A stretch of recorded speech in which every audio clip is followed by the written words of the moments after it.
आज के इस वीडियो के माध्यम से हम बताएंगे कि दुबई में आप 5 से 10 लाख रुपए तक की सैलरी कैसे कमा सकते हैं। ऐसे टॉप कोर्सेज के बारे में बताएंगे जिस कोर्स को करने के बाद आप 5 से 10 लाख रुपए तक की सैलरी दुबई में आसानी के साथ कमा सकते हैं।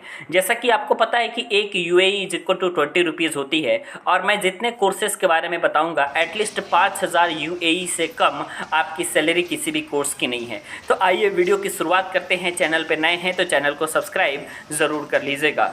जो सबसे पहला आपका जॉब है वो है app developer jobs in Dubai. जैसा कि आपको पता है कि अगर आपने 12th साइंस स्ट्रीम से किया हुआ है और इसके साथ ही साथ अगर आपने ऐप डेवलपिंग का कोर्स किया हुआ है या फिर कंप्यूटर साइंस या इंफॉर्मेशन टेक्नोलॉजी से अगर आप पढ़ते हैं तो आपके पास ऐप डेवलपिंग का नॉलेज ऑलरेडी होता है। तो अगर आप ऐप डेवलपर के तौर पर करियर को स्टार्ट करते हैं दुबई में तो आपकी सैलरी 5 से 6 लाख रुपए तक स्टार्टिंग आपकी हो सकती है।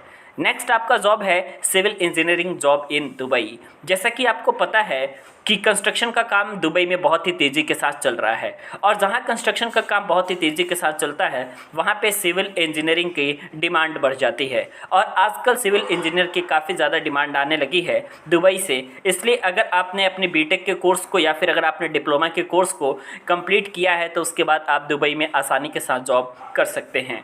नेक्स्ट आपका जॉब आता है business and marketing related job. Business and marketing related job ऐसे सभी लोग कर सकते हैं जो MBA का कोर्स कर चुके हैं। MBA का कोर्स करने के लिए आपके पास ग्रेजुएशन की डिग्री होनी ज़रूरी है। ग्रेजुएशन के बाद आप MBA का कोर्स कर सकते हैं और MBA के कोर्स के बाद अगर आप बिजनेस एंड मार्केटिंग में इंटरेस्टेड हैं तो 10 से 15 लाख रुपए तक की सैलरी आप आराम से दुबई में अर्न कर सकते हैं। क्योंकि अगर आपने business and marketing related jobs को वहाँ पर देखा तो वहाँ पर आप अपना अच्छा खासा बिजनेस को कर सकते हैं। पूरी तरीके से हर चीज़ की फ्रीडम रहती है। नेक्स्ट आपका जो कोर्स होता है वो होता है आपका accounting and finance jobs in Dubai. Accounting and finance के लिए आपको ग्रेजुएशन के बाद ACCA का कोर्स 2 साल का होता है, उस कोर्स को करना पड़ेगा। उस कोर्स को करने के बाद अकाउंटिंग एंड फाइनेंस का आप जॉब कर सकते हैं। नेक्स्ट आपका जो जॉब आता है वो आता है आपका होटल मैनेजमेंट का। होटल मैनेजमेंट का कोर्स आप 10th के बाद भी कर सकते हैं। होटल मैनेजमेंट का कोर्स आप 12th के बाद भी कर सकते हैं। यहाँ पे आप अगर होटल मैनेजमेंट का कोर्स कर सकते हैं तो आपको पता है कि दुबई जो है टूरिज़्म के सेक्टर में भी बहुत बड़ा जो है अपने आप को विकसित कर रहा है। तो वहाँ पे होटल्स की संख्या बहुत ज़्यादा है और जहाँ से जाहिर सी बात है अगर आपके होटल्स की संख्या ज़्यादा होगी तो वहाँ पे आप एज ए सेफ वर्क कर सकते हैं, फ्रंट ऑफिस मैनेजर वर्क कर सकते हैं, जनरल मैनेजर वर्क कर सकते हैं, कैटरिंग मैनेजर के तौर पे वर्क कर सकते हैं। इसके साथ ही साथ इवेंट मैनेजर के तौर पे भी आप वर्क कर सकते हैं। वहाँ पे अगर आपने इंडिया के किसी भी इंस्टीट्यूट से होटल मैनेजमेंट का कोर्स किया हुआ है तो वहाँ पे आपको जॉब लेने में काफ़ी ज़्यादा आसानी होती है। नेक्स्ट आपका जो दुबई में जॉब होता है वो होता है management related jobs in Dubai.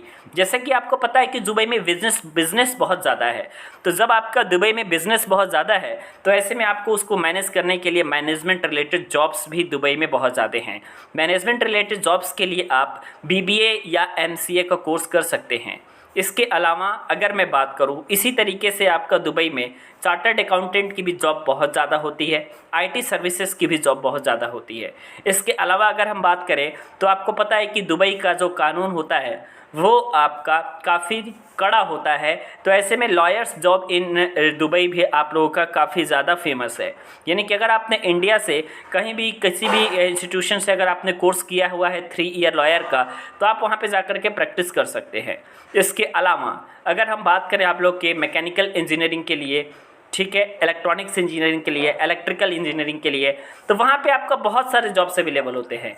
क्योंकि आपको पता है पहली बात अगर मैं मैकेनिकल को लेकर के चलता हूँ तो जहाँ आपका कंस्ट्रक्शन का काम होता है वहाँ पे आपका मैकेनिकल का भी वर्क रहता है। तो वहाँ पे मैकेनिकल इंजीनियरिंग की भी काफ़ी ज़्यादा डिमांड है। इसके अलावा हम जहाँ तक देखते हैं तो ITI जितने कैंडिडेट किए होते हैं वो सबसे ज़्यादा दुबई की तरफ जाते हैं। क्योंकि आपको पता है कि ITI में जितने सारे छोटे छोटे वर्क होते हैं जैसे फीटर का वर्क हो गया, इलेक्ट्रीशियन का वर्क हो गया, प्लम्बर का वर्क हो गया, ये सारे वर्क उनको आसानी के साथ मिल जाते हैं। लेकिन हाँ, उनकी थोड़ी डिग्री कम होती है जिसकी वजह से उनको सैलरी भी कम